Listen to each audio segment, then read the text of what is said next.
Olá, olá, meus amigos, muito bom dia, boa tarde, boa noite, boa madrugada.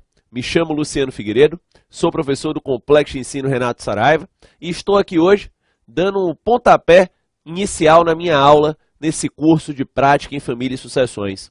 Um curso que é coordenado por mim e pelo professor Roberto Figueiredo, o meu irmão, o Robertinho. E nós bolamos um curso com muito carinho para vocês. Um curso muito legal, um curso que contempla encontros maravilhosos com grandes nomes do direito civil e do processo civil nacional. Nós temos neste curso aulas do professor Cristiano Chaves, do professor Rodolfo Pamplona, temos aula do Rodrigo Toscano, lá da parte de empresarial de holdings familiares. Em processo civil temos aulas com Daniel Assunção, com Rodrigo da Cunha, com Sabrina Dourado, enfim, é muita gente boa neste curso. Temos aí encontros turbinadíssimos, preparados com muito amor para que você impulsione a sua prática forense na área de família e sucessões, tá? Nosso curso ele contempla até mesmo temas acessórios importantes para a prática em família e sucessões, a exemplo de uma aula de Lei Maria da Penha com o professor Rogério Sanches, a exemplo de aula relativa à tributação na seara de família e sucessões com a professora Joseane Minardi. Então vejam vocês, temos um curso muito completo, um curso, eu dizia, sob medida para a sua atualização em famílias e sucessões.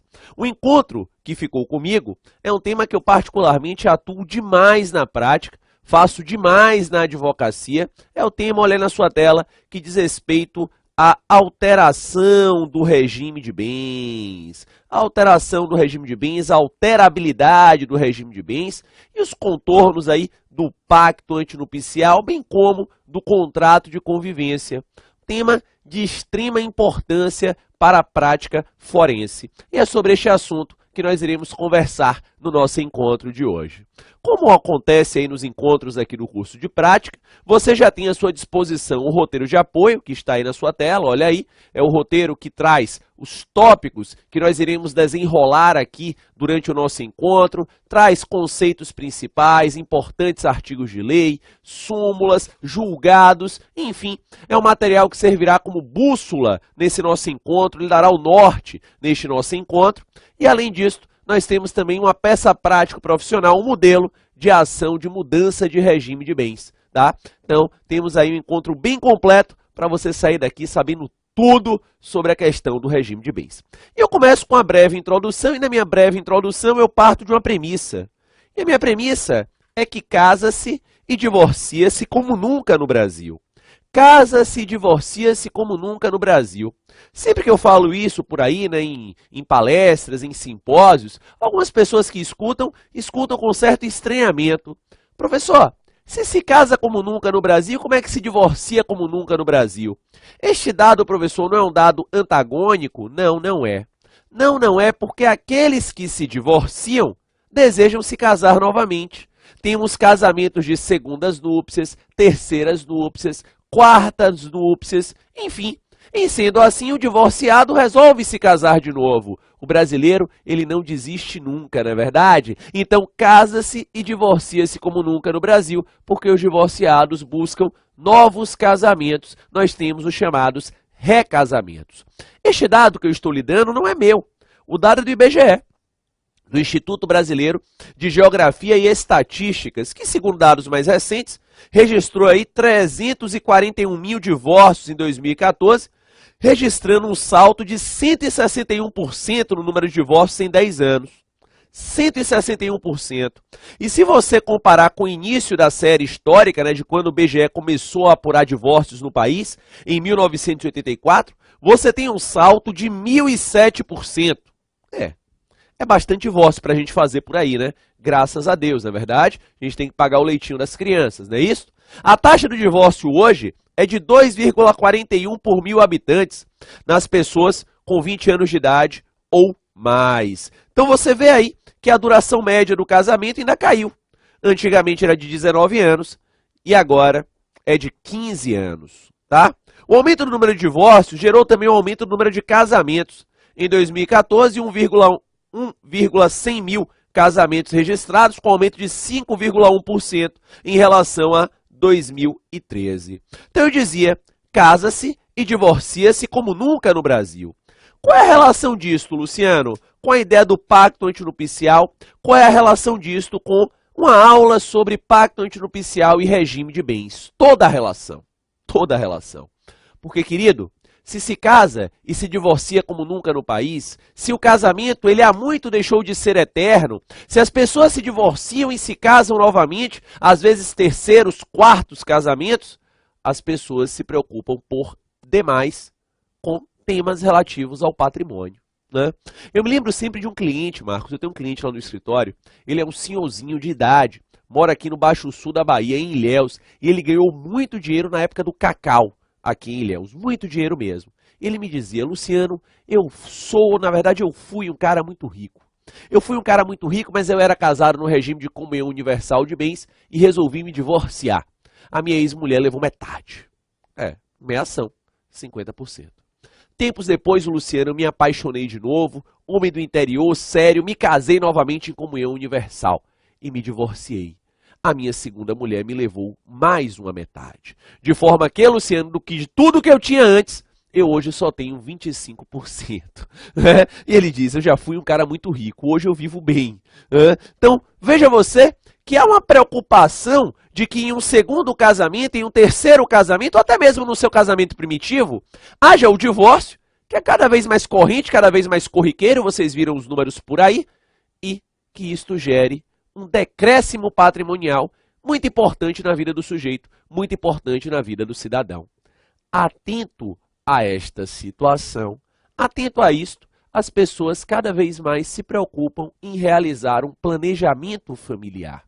As pessoas cada vez mais se preocupam em realizar um planejamento que as deixe mais confortáveis em eventual divórcio, em eventual dissolução afetiva. Então é crescente o número de pessoas que buscam advogados, operadores do direito, com o objetivo de realizar este planejamento para que em eventual divórcio, em eventual dissolução afetiva, não tenha um grande prejuízo patrimonial. Tá bom, Luciano, mas para entender esse tema então, eu tenho que ter uma premissa em mente. Tenho que ter uma premissa. Eu tenho que saber o que é o regime de bens. Eu tenho que saber quais são as suas espécies. Afinal de contas, um frigir dos ovos, um planejamento familiar, ele é um planejamento patrimonial de redor do regime de bens, no que diz respeito aqui a casamentos e a uniões estáveis. Para você entender o regime de bens, você deve fazer uma pergunta ainda um pouco mais antecedente. Você deve se perguntar o que é o casamento. O que é o casamento? Falando sobre o ponto de vista técnico, repito, falando sobre o ponto de vista técnico, o casamento é um contrato. Falando sobre o ponto de vista técnico, casamento é um contrato. É um negócio jurídico.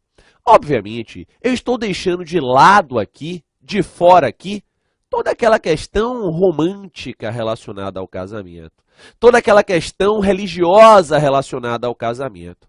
Estou fazendo análise fria sob o ponto de vista do direito.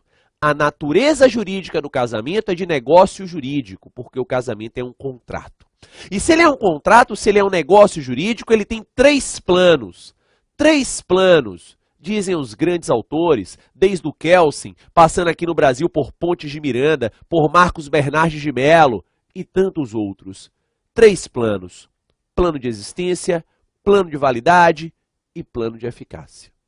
Plano de existência, plano de validade e plano de eficácia. São aí os três planos relacionados ao casamento.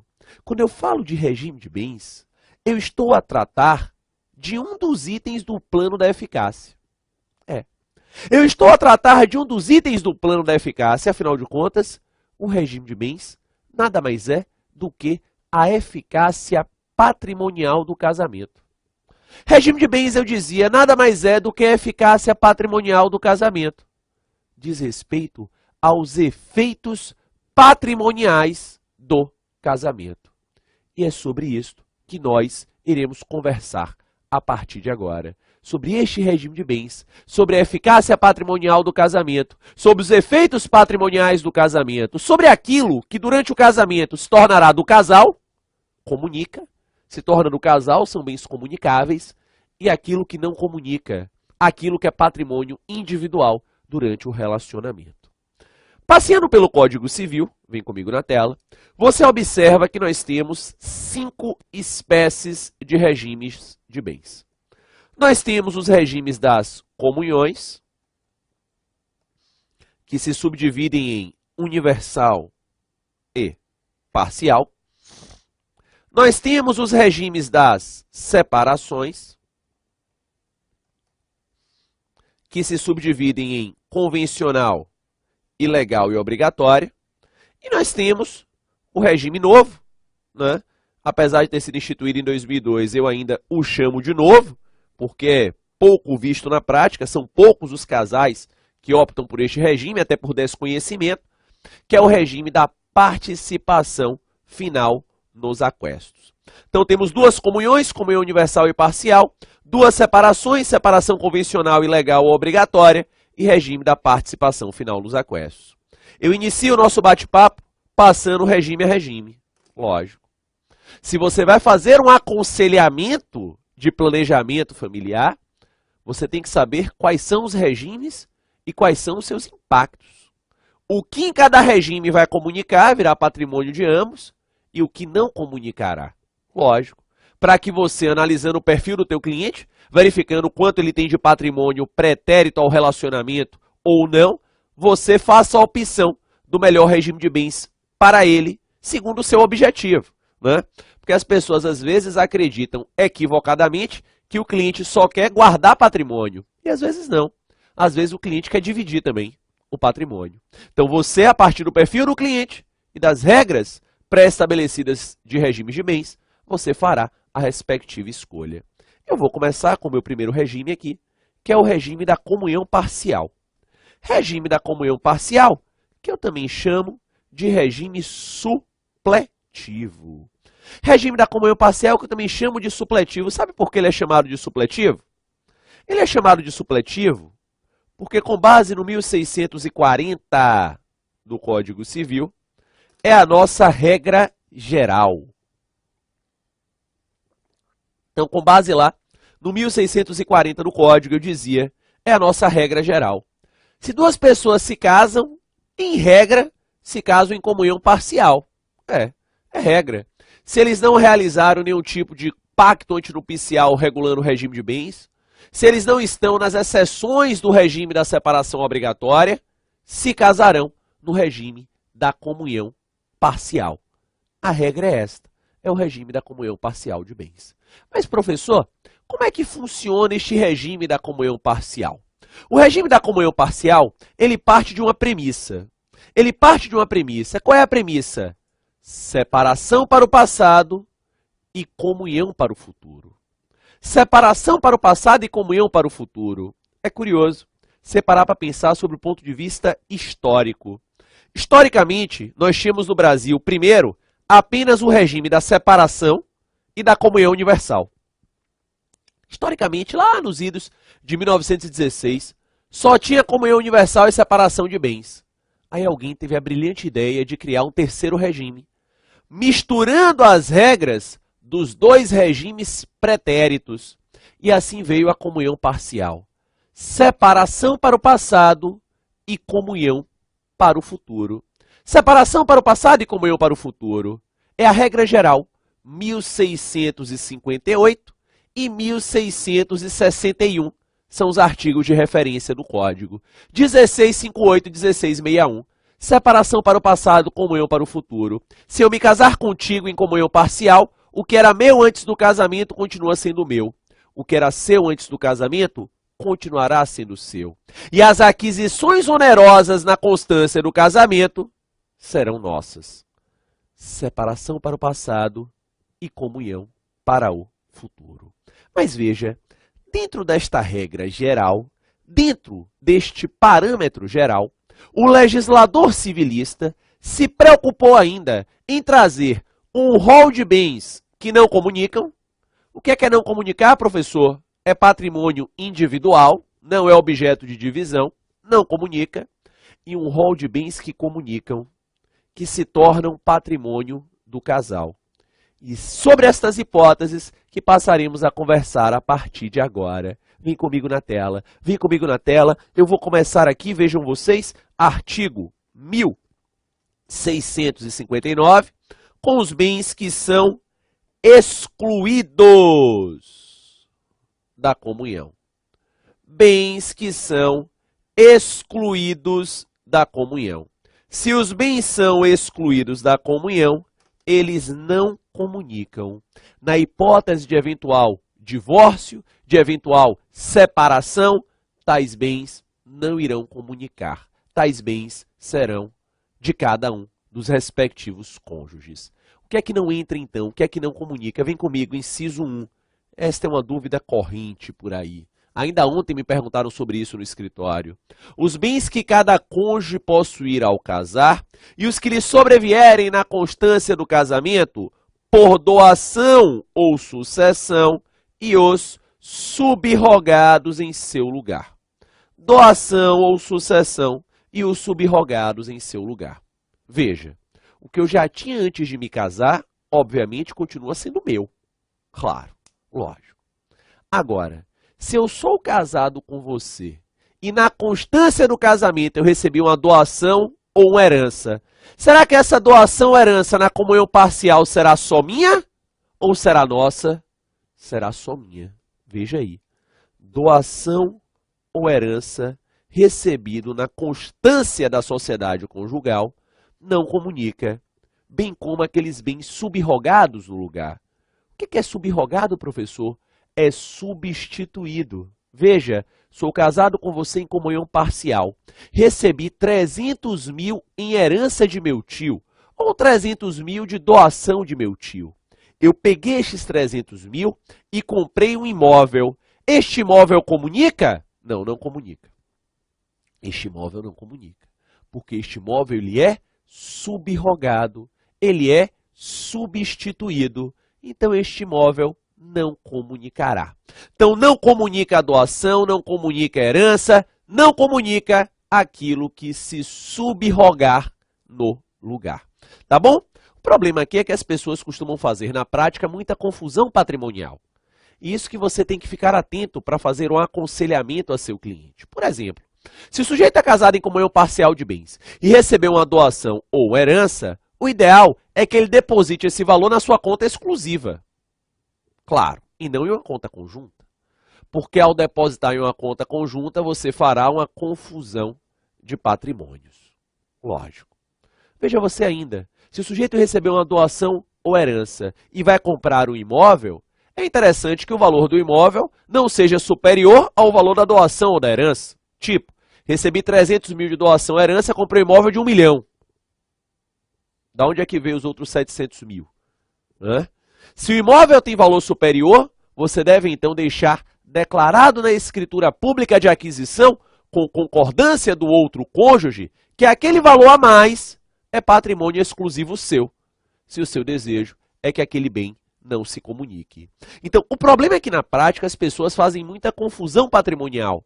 Recebem o patrimônio hereditário e colocam na conta conjunta, ou subrogam um imóvel de valor menor, gerando uma diferença de comunicabilidade, e isso que costuma dar dor de cabeça em processos. Seguindo aí, inciso 2, ainda no rol de incomunicabilidades. Os bens adquiridos com valores exclusivamente pertencentes a um dos cônjuges, em subrogação dos bens particulares. Tranquilo, né? Se antes do casamento eu tinha um imóvel, o imóvel é só meu. Se na constância do casamento eu vendi um imóvel particular e com esse dinheiro eu comprei um outro imóvel, o outro imóvel é subrogado, é só meu. Aqui vale novamente as observações que fiz há pouco, derredor do cuidado para que não se ocasione uma indevida confusão de patrimônios, uma indevida mistura de patrimônios. Inciso 3. As obrigações anteriores ao casamento. Obrigação anterior ao casamento, obviamente, não comunica. As obrigações assumidas por cada um antes do casamento serão dos respectivos. Inciso 4. Obrigação proveniente de ato ilícito, lógico, salvo reversão do proveito do casal. Inciso 5. Bens de uso pessoal, livros e instrumentos de profissão. Por exemplo, os meus livros, o meu notebook, Os meus instrumentos de profissão não comunicarão em eventual divórcio, se eu sou casado em comunhão parcial. Incisos 6 e 7. Os proventos do trabalho pessoal de cada cônjuge, as pensões, os meios soldos, os montepios e outras rendas semelhantes. Meios soldos e montepios, eu coloquei aí apenas para você saber, são pensões e rendimentos militares. Nada disso comunica. Nada disso comunica. Tá bom. E o que é que entra? O que é que comunica? O artigo 1660 do Código Civil traz o rol de comunicabilidades. O rol daquilo que entra na comunhão parcial. Inciso 1. Bens adquiridos na constância do casamento por título oneroso, ainda que só em nome de um dos cônjuges. Meu amigo, este inciso 1 é o que faz mais gente chorar ou comemorá-la no escritório. Depende do lado que você esteja. Não raro, chega um cidadão lá para conversar acerca do divórcio, né? Fazer um consultivo acerca do divórcio. E ele geralmente começa assim: Luciano, eu sou casado, vou me divorciar, mas eu estou tranquilo, Luciano. Estou tranquilo porque eu fui casado no regime de comunhão parcial de bens, Luciano, e todo o patrimônio está em meu nome. Então, ela seguramente não terá direito a nada. Lê do engano. Volta na tela. Olha lá. Os bens adquiridos na constância do casamento por título oneroso, ainda que só em nome de um dos cônjuges, comunicará. O fato, portanto, daquele bem estar em nome de apenas um dos cônjuges, não afasta a comunicabilidade. Não. Não afasta a comunicabilidade. Aquele bem continuará comunicando. Para você afastar, amigo, você tem que encaixá-lo em uma das hipóteses que estudamos há pouco, do 1659. Ah, é um patrimônio pretérito, é fruto de doação ou herança. Aí tudo bem. Inciso 2. Bens adquiridos por fato eventual, com ou sem concurso de trabalho ou despesa anterior. O que é o fato eventual? É a lotérica. Ganhei na Mega Sena. Ganhei na Mega Sena, ela leva metade. Ah, Luciano, mas ela nem ajudou a comprar o bilhete. Pouco importa. É com ou sem despesa anterior. Ah, Luciano, mas ele nem ajudou a escolher os números. Pouco importa. É com ou sem o concurso do trabalho. Pronto. Pouco importa. É com ou sem concurso de trabalho. Pouco importa. É com ou sem despesa anterior. Houve fato eventual, exemplo clássico. Loteria. Vai levar metade. Beleza. Inciso 3. Os bens adquiridos por doação, herança ou legado em favor de ambos os cônjuges. Em favor de ambos os cônjuges. Não é em favor de um só.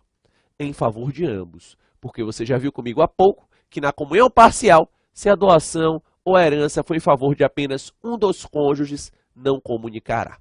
Os incisos 4 e 5 eu irei analisar conjuntamente, porque é uma pegadinha prática que você tem que ficar atento. Olha lá. As benfeitorias e bens particulares de cada cônjuge, os frutos dos bens comuns ou dos particulares de cada cônjuge, percebidos na constância do casamento, ou pendentes ao tempo em que cessar a comunhão. Vamos aqui para você entender isso. Imagine que Hugo, casado com Luísa. Regime, comunhão, parcial de bens. Imagina que antes do casamento, Hugo tinha um imóvel.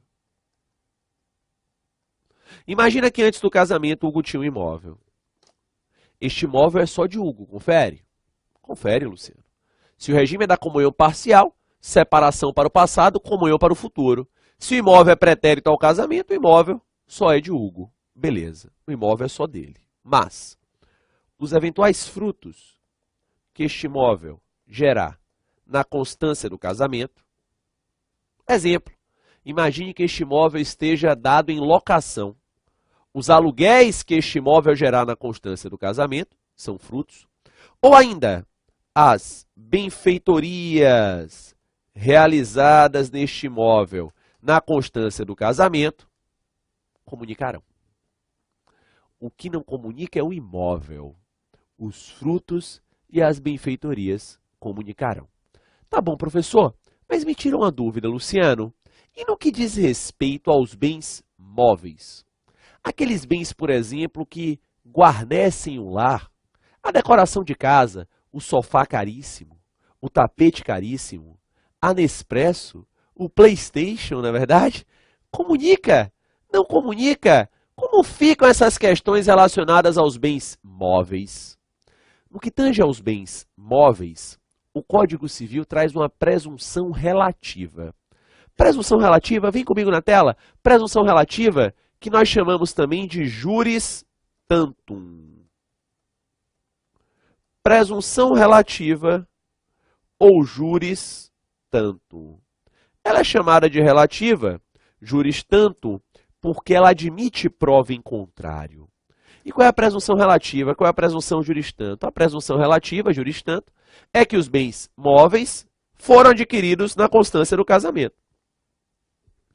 A presunção relativa é esta, que os bens móveis foram adquiridos na constância do casamento. Leia-se que serão objetos de meação, serão objetos de divisão, que sobre eles há comunicabilidade.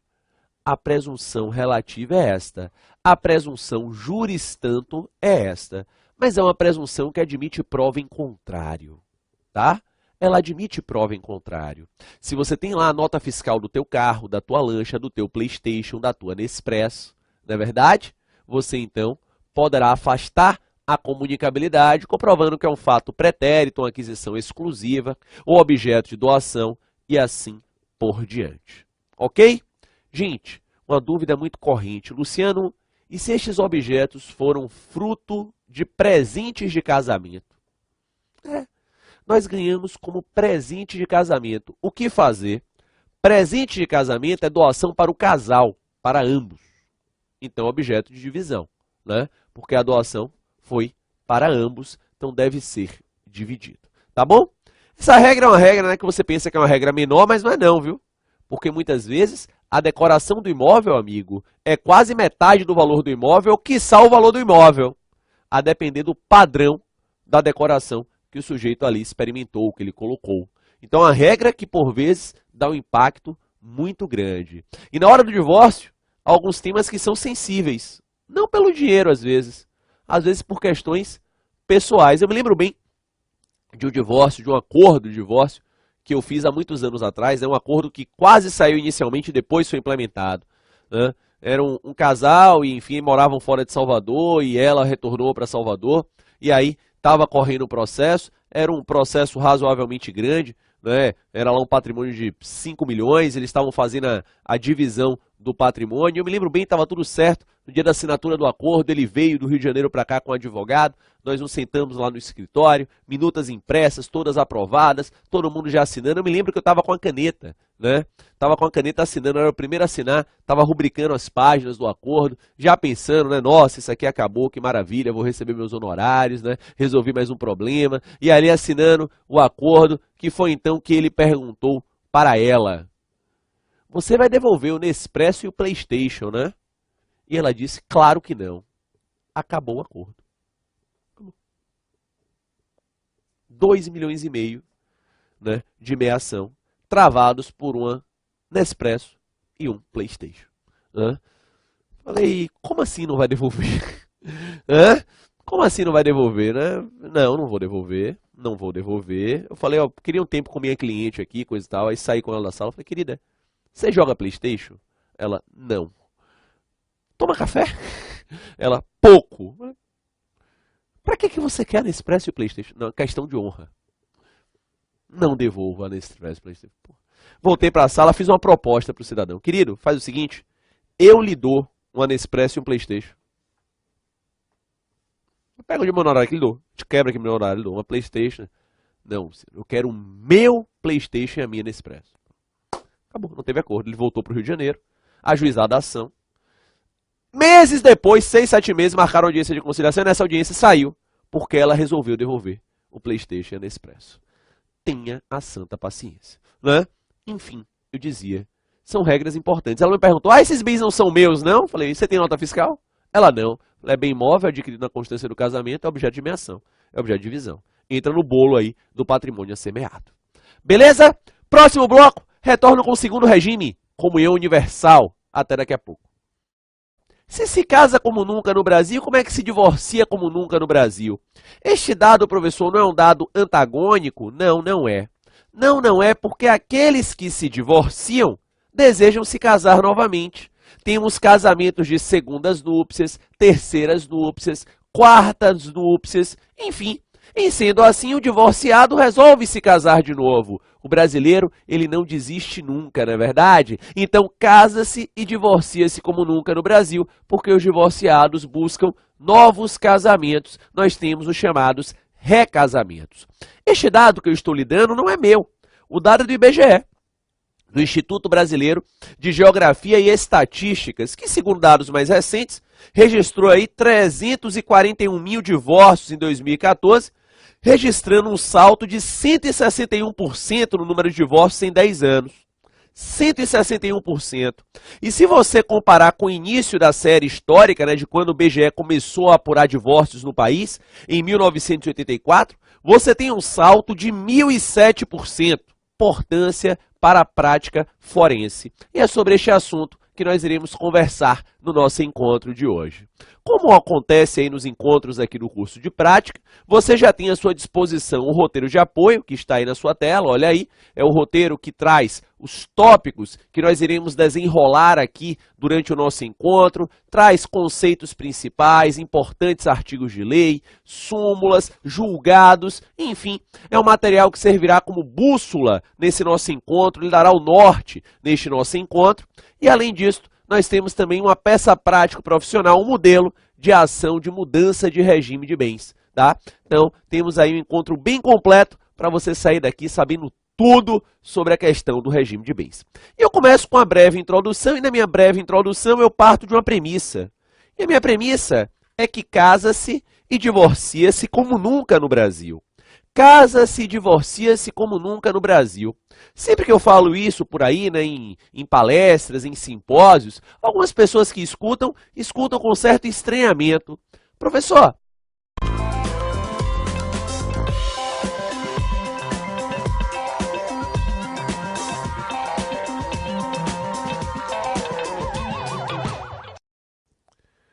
olá, meus amigos, muito bom dia, boa tarde, boa noite, boa madrugada.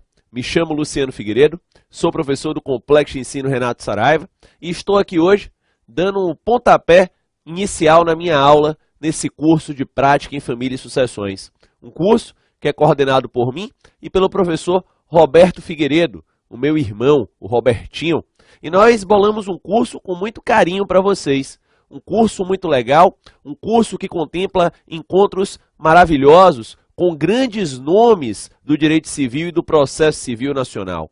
Nós temos neste curso aulas do professor Cristiano Chaves, do professor Rodolfo Pamplona, temos aula do Rodrigo Toscano, lá da parte de empresarial de holdings familiares.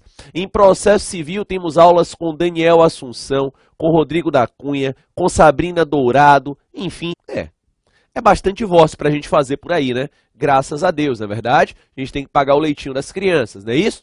A taxa do divórcio hoje é de 2,41 por mil habitantes nas pessoas com 20 anos de idade ou mais. Então você vê aí que a duração média do casamento ainda caiu. Antigamente era de 19 anos e agora é de 15 anos, tá? O aumento do número de divórcios gerou também um aumento do número de casamentos. Em 2014, 1,100 mil casamentos registrados, com aumento de 5,1% em relação a 2013. Então eu dizia, casa-se e divorcia-se como nunca no Brasil. Qual é a relação disto, Luciano, com a ideia do pacto antinupcial? Qual é a relação disto com uma aula sobre pacto antinupcial e regime de bens? Toda a relação. Toda a relação. Porque, querido, se casa e se divorcia como nunca no país, se o casamento ele há muito deixou de ser eterno, se as pessoas se divorciam e se casam novamente, às vezes terceiros, quartos casamentos, as pessoas... É muita gente boa neste curso, temos aí encontros turbinadíssimos, preparados com muito amor para que você impulsione a sua prática forense na área de família e sucessões, tá? Nosso curso ele contempla até mesmo temas acessórios importantes para a prática em família e sucessões, a exemplo de uma aula de Lei Maria da Penha com o professor Rogério Sanches, a exemplo de aula relativa à tributação na seara de família e sucessões com a professora Joseane Minardi. Então vejam vocês, temos um curso muito completo, um curso, eu dizia, sob medida para a sua atualização em famílias e sucessões. O encontro que ficou comigo é um tema que eu particularmente atuo demais na prática, faço demais na advocacia, é o tema, olha na sua tela, que diz respeito à alteração do regime de bens, a alteração do regime de bens, a alterabilidade do regime de bens e os contornos aí do pacto antinupcial, bem como do contrato de convivência. Tema de extrema importância